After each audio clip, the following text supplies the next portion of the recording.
Zata is a fugitive, one of the monks who led a fight for democracy last fall in Burma, also known as Myanmar. When Burma's rulers, the military junta, cracked down on his movement, Zata fled to this small apartment in neighboring Thailand. It's become his safe haven and his prison. What would happen to you if you went back now? My friends who know I'm on the border say, don't come back, because they are still hunting for you. If I went back to Burma, I'd be arrested. Just arrested? Arrest means beating, torture, starvation. Those things automatically follow. Ashin Kovida is another monk who was hiding out in Thailand. Buddhist monks are all about kindness and love, and they're not political normally. Why did the monks start to lead the protests? Since the time of Buddha, monks have relied on donations from the people so they could see for themselves how oppression was making them poor.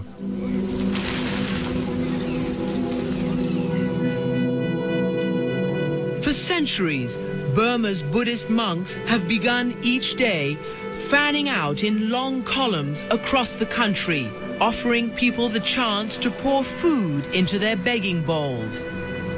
Those who donate aren't looking for thanks. They believe they'll be rewarded in the next life.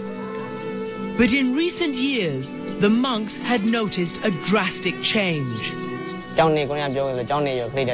We saw many children begging for food at our monastery, scavenging in the rubbish when they should be in school.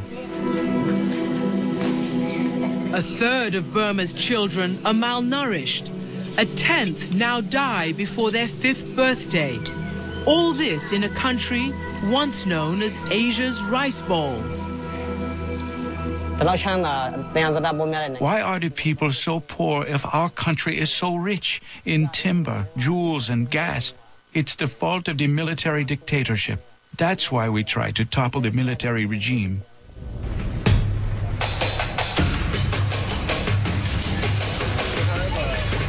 It all started last summer, when the government suddenly stopped subsidizing the cost of fuel, and overnight it doubled, as did the price of food.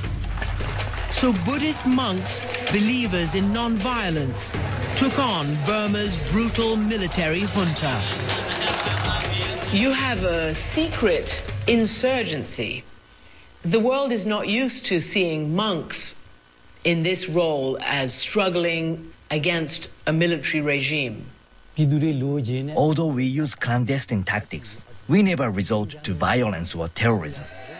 Monks can only march and pray for peace.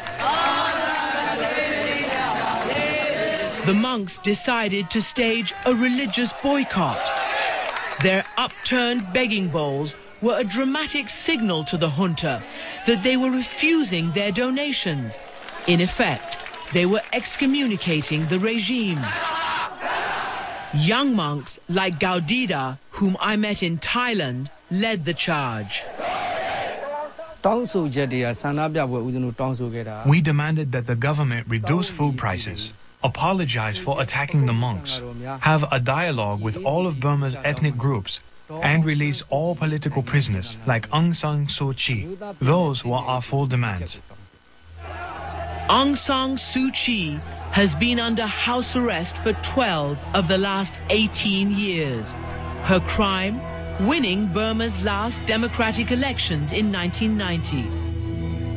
For one brief moment last September, she appeared at her door to greet the marching monks. What were you asking the people to do, the monks and the protesters? I shouted, "Don't be afraid or you will die twice. Demand your rights, but follow the rules of peace and kindness." When the soldiers began encircling the marchers, monks like Gaudita struggled to maintain their non-violent ways. Do you remember the words you used? May all living beings live in happiness and peace, and stop torturing each other. But those words fell on deaf ears. Gaudita was struck across the head with a rifle butt. I tried to control myself because Buddha said if violence is used against you, don't respond with anger. Respond with love. The soldiers responded with live fire. When they shot into the crowd, I was speaking on the megaphone. And with real bullets flying around, what could we do? We all ran away.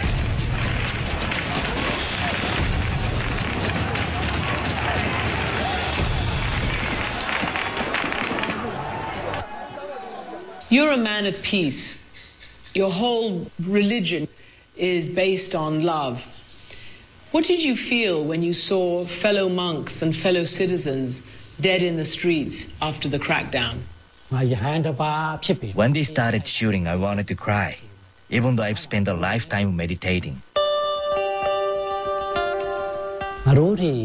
That period was a nightmare, like a living hell.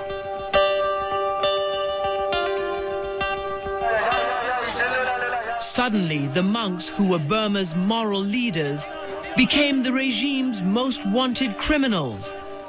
Did you disguise yourself? I began wearing glasses. Then I started wearing a crucifix. Gaudita also disguised himself as a ticket collector on a bus heading to the border. What would have happened to you if you were sent back to Burma? I might have been finished.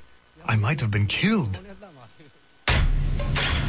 When we return, disaster strikes when Cyclone Nargis smashes into Burma.